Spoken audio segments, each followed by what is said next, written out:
Welcome to AfriFreedom Channel. We are honored to have you join us in today's critical discussion. If you're passionate about Africa's political awakening, justice, and the pursuit of a truly liberated continent, then you're in the right place.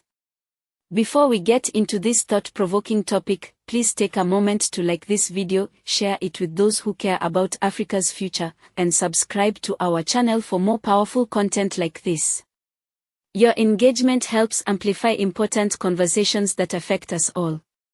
And please, we want to hear from you. Drop your opinions in the comment section below, but do so with respect and a willingness to listen.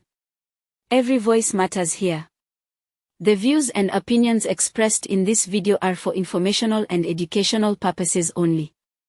They do not necessarily reflect the official stance of AfriFreedom Channel. Our goal is to stimulate informed discussion on matters that impact our societies.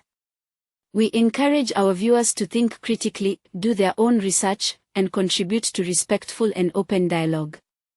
In a recent and striking statement, Julius Malema said, "We are not Nelson Mandela. We are not bound by the deals he made."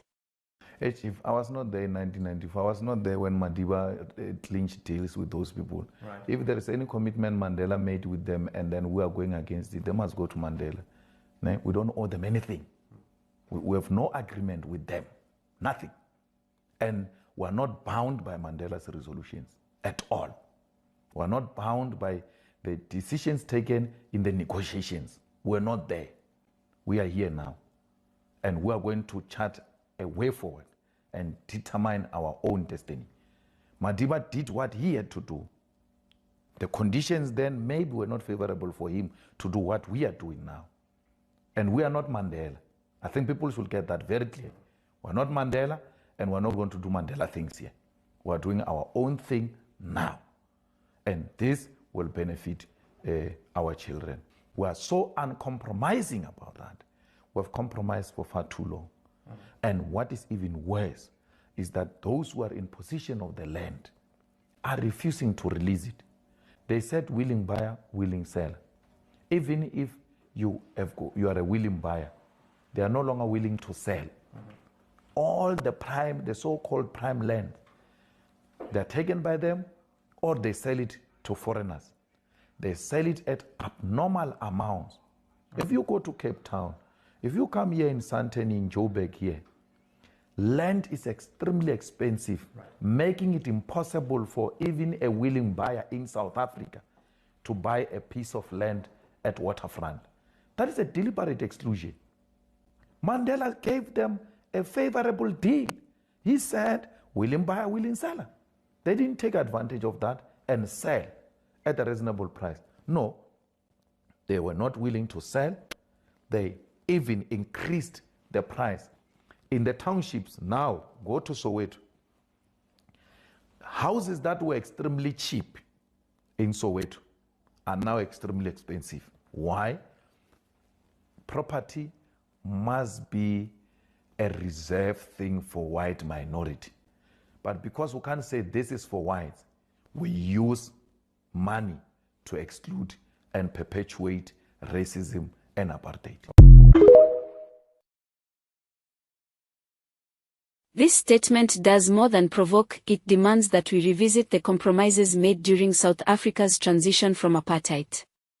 Mandela's legacy is globally revered, especially for ushering in peace and democracy during a volatile time. But here, Malema is essentially saying that the political and economic bargains struck back then may no longer serve the majority today. The implication is that true liberation, particularly economic liberation, was never fully achieved.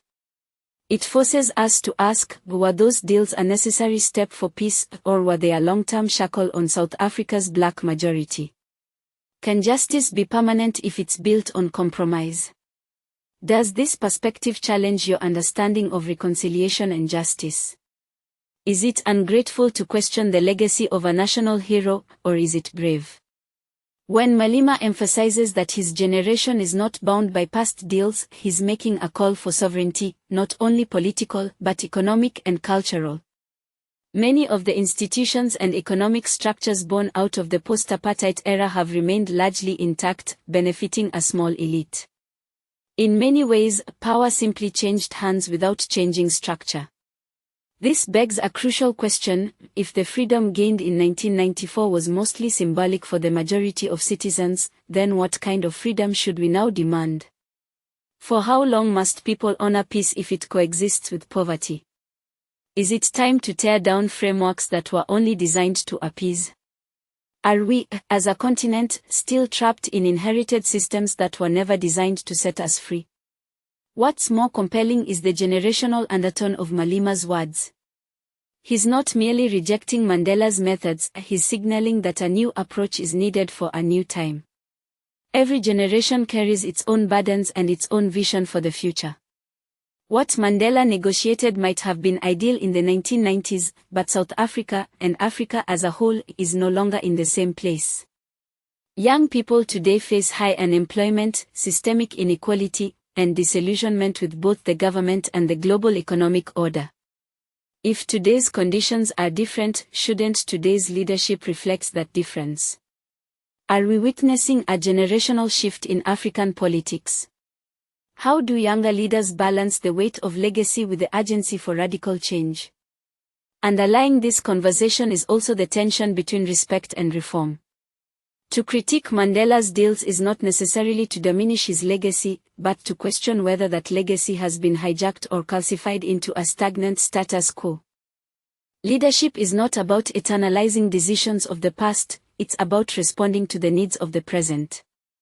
Malema's words are not just about Mandela, they are a call to interrogate how leadership must evolve to meet the unfinished business of liberation. Is the continued praise of past heroes preventing us from demanding more from our current leaders? Can we honor legacies without becoming prisoners to them?